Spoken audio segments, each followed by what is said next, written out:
Dati isang araw lang kada linggo apektado ng number coding scheme ang mga sasakyan. Pinag-aaralan ng mga otoridad ang panukalang gawin itong 2 araw kada linggo.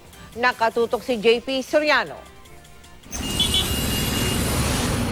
May panibagong mungkahi si Congressman Danilo Suarez kasunod ng pag-aalis ng window hours sa number coding system.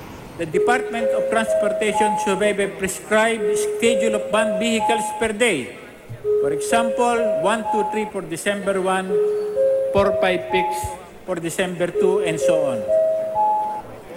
This must be implemented until the end of the 3-day scheme celebration, when we will revert to the 2-digit number coding scheme. Pagpupulungan ito ng MMDA at Interagency Committee on Traffic o IACT sa Huwebes. Naatasan ko na po yung aming Traffic Engineering Department to take a look at that and study it already. No? Ano yung impact, ano yung traffic impact niyan, yung assessment of that. Sa mungkahing 3-digit coding scheme, ipagbabawal bumiyahe ang mga plakang nagtatapos sa 1, 2 at 3 kapag Lunes at Huwebes.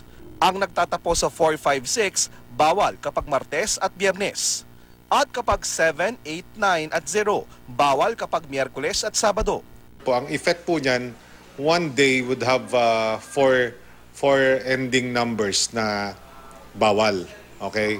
At ang isa pong implication niyan, kasama na ho yung Sabado. Sa ilalim nito, ayon kay Orbos, mapapawasan daw ng hanggang 40% ang dami ng sasakyan sa kalsada kada araw.